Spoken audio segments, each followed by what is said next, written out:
Prime minister Modi जो है he has redefined the idea of India, और इसके ऊपर फॉरेन पॉलिसी मैगजीन में, इकोनॉमिस्ट में, अल जज़ीरा पे, वेस्टर्न प्रेस में, ईस्टर्न प्रेस में, इंडियन प्रेस में, पाकिस्तानी प्रेस में, हर तरफ बात जो है वो की जा रही है। इसमें कोई शक नहीं है कि Narendra Modi at this stage a T seller, he is a charismatic leader और ज़बरदस्त किस्म के ओरेटर है।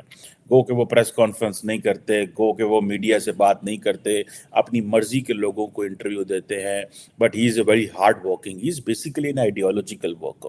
Being coming from an RSS, याद रखिए तमाम वो पॉलिटिशियन जो किसी एक आइडियोलॉजिकल पार्टी से उठते हैं वो बड़े हार्ड वर्किंग होते हैं। पार्टियां लोगों को ऐसे नहीं उठा के ले आती, पार्टियां लोगों को ये नहीं कि बस ठीक है ये हमें अच्छा लगता है तो उसको उठा के ले, पार्टियां बड़ा काम करती हैं लोगों के ऊपर, और मैं समझता हूँ that is a dedication and commitment. ये एक बड़ी कमिटमेंट है लोगों की अपने कॉज के साथ। नरेंद्र मोदी किसी को अच्छा लगे या किसी को बुरा लगे, लेकिन उस बंदे ने हार्ड वर्क तो बहुत किया।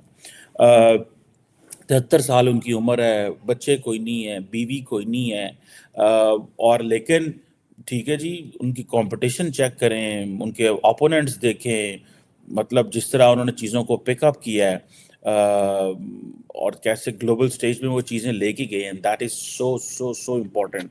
और अब ये सारी बात है, कई लोग कहते हैं जी कि इंडिया जो है it is turning authoritarian, but if 78% Indian believe that we want Narendra Modi, so it means whatever kind of a government he wants, the people are there with him. लेकिन इसमें एक और चीज़ भी आती है कि जिसे वो कहते हैं ना कि ये सारा कुछ जो भी वो कर रहे हैं, ठीक है जी, अब इसमें इस मुल्क के अंदर, भारत के अंदर तकरीबन 80% हिंदू हैं, 14% 14.2% की मुसलमान हैं, एंड देन बाकी जो है वो सारे हैं। और बड़ी तादाद के अंदर ये जो 200 मिलियन मुसलमान जो कि 14% के करीब बनते हैं, मुसलमान भी बहुत बड़ी तादाद में उनको सपोर्ट करते हैं, और हिंदू तो फिर सारी बात है एक बड़ी तादाद में उनको ऑलरेडी सपोर्ट करते हैं। और लगता ये है कि ये दे आर गोइंग टू, वो जिसे कहते हैं ना, टेक अवे एवरीथिंग, हर चीज़ जो है वो ले जाएंगे। और अब ये भी जो सारी बात है, चीज़ें जो है ना वो अगर डिफरेंट तरीके से इंडिया को लेबल किया जाए, मैं कुछ इंडेक्सेस पढ़ रहा था, कुछ जिसे कहते हैं ना मेजरमेंट्स हैं कि वहाँ पे फ्रीडम का क्या हाल है, वहाँ पे डेमोक्रेसी कैसे है। वो जो इंटरनेशनल अदारे जिस तरह इंडिया को करेक्टराइज करते हैं, इंडियन अवाम उस तरह नहीं लेती। For example reporters without borders जो है, उन्होंने इंडिया को रैंक किया 161 पोजीशन पे आउट ऑफ 180 कंट्रीज में for the press freedom in 2023 में। सो मीन्स, लेकिन the Indian people are not complaining, large section, एक बहुत बड़ा तबका कंप्लेन भी करता है लेकिन लार्जली वो नहीं कर रहे। इसी तरह जो अगर बाकी इश्यूज में देखा जाए तो आप ये कह सकते हैं कि for example world economic forum जो है उसने 2023 में जो ग्लोबल जेंडर गैप इंडेक्स है, इंडिया जो है that is at 127 position out of 146 countries. बल्कि मैं एक वर्ल्ड बैंक का अभी डाटा देख रहा था कि कितनी लेबर फोर्स है, ठीक है जी, जो कि इंडिया के अंदर पार्टिसिपेट कर रही है, तकरीबन 28% जो लेबर फोर्स है इंडिया की, that is women. This is world bank data, not मेरा डाटा नहीं है ये। सो ये भी एक बहुत बड़ी तादाद में है, लेकिन लोग समझते हैं कि इससे पता चलता है कि कितनी ये जो जेंडर गैप है इसकी वजह से पता चलता है कि क्या पोजीशन है। इसी तरह जो वर्ल्ड जस्टिस प्रोजेक्ट है उस वो कहता है कि इंडिया 142 कंट्रीज के अंदर 79th पोजीशन में है। पाकिस्तान से तो बहुत ऊपर है, पाकिस्तान तो मेरा ख्याल है 142 कंट्रीज में 132 के पता नहीं कितने नंबर पे था। सो आप ये इमेजिन कर सकते हैं, पाकिस्तान का तो यहाँ पे कोई कंपैरिजन नहीं बनता इनके साथ, the way they have moved on, and जैसे उन्होंने चीज़ें जो है वो अपनी की हैं। अब ये क्या होने जा रहा है, ठीक है जी, और ये आप माजरत चाहता हूँ। सो ये जो है वो क्या होने जा रहा है और किस तरह की चीज़ें जो है वो बनेंगी आइंदा आने वाले दिनों के अंदर, ये तो हमें थोड़े अरसे बाद ही पता चल सकेगा। इतनी जल्दी तो शायद ना पता चले कि क्या होगा और क्या नहीं होगा। लेकिन एक चीज़ तो बड़ी क्लियर है कि प्राइम मिनिस्टर मोदी की जो पॉपुलैरिटी है ان کا جو انفلوئنس ہے وہ بہت تگڑا ہے، اور یہ مسلسل اسی کے اوپر بات کرنی ہے کہ یہ کیسے انہوں نے یہ ساری چیزیں مینٹین کی، جس ملک کے اندر 80% ہندو ہیں، 14% مسلمان ہیں، اور باقی اسی طرح جسے وہ کہتے ہیں نا لوگ ہیں۔ آپ کو پتہ ہے 2014 کے اندر پرائم منسٹر مودی نے تقریباً 31% ووٹ لیا، نیشنل ووٹ، جس سے ان کی میجورٹی ملی۔ 2019 میں ان کو 37% ووٹ ملا، 31 سے 37% میں ووٹ ملا۔ ایک تھا 31% ووٹ، ایک تھا 37% ووٹ۔ سو اب آپ کو اندازہ ہوگا کہ یہ 6%، اب کتنے پرسنٹ ووٹ لیتے ہیں، یہ ایک کویسچن ہے۔ لوگ کہتے ہیں جی کہ وہ جی ہم تھوڑا سا انڈیا جو ہے نا، this is become an illiberal India, ٹھیک ہے جی، ہندو فرسٹ اپروچ آ گئی ہے۔ میں سمجھتا ہوں کہ دس از واٹ انڈیا وانٹس۔ اس میں کس چیز کی ٹینشن کی بات ہے؟ ایک کویسچن ہے، 1947 Pakistan decided to be an Islamic country, India decided to be a secular country, ٹھیک ہے جی۔ 2024 میں آ جائیں آپ، اور اس سے تھوڑا پیچھے چلے جائیں، India is deciding to be a Hindu country with a democratic process. Last time میں نے آپ کو کہا تھا کہ آر ایس ایس نے اور بی جے پی نے جس خوبصورتی کے ساتھ slowly step by step India کی جو آئیڈینٹی ہے وہ ریکلیم کی ہے، and with the support of the Indian people, ایک نظریاتی جماعت، پاکستان کے جو مولوی ہیں، انہوں نے تو ڈکٹیٹروں کے ساتھ مل کے، فوج کے ساتھ مل کے ملک کا نظام بدلنے کی کوشش کی، انہوں نے تو انکانسٹیٹیوشنل چیزیں کرنے کی کوشش کی۔ انڈیا کے جو ہندو ہے اور پرٹیکولرلی جو آر ایس ایس ہے، اس نے جو تبدیلی لے کے آئی ہے وہ انڈیا کی فوج کے ساتھ، ڈنڈے کے ساتھ نہیں لے کے آئی۔ They are bringing this change with the process, ایک step by step bottom up approach ہے ان کی۔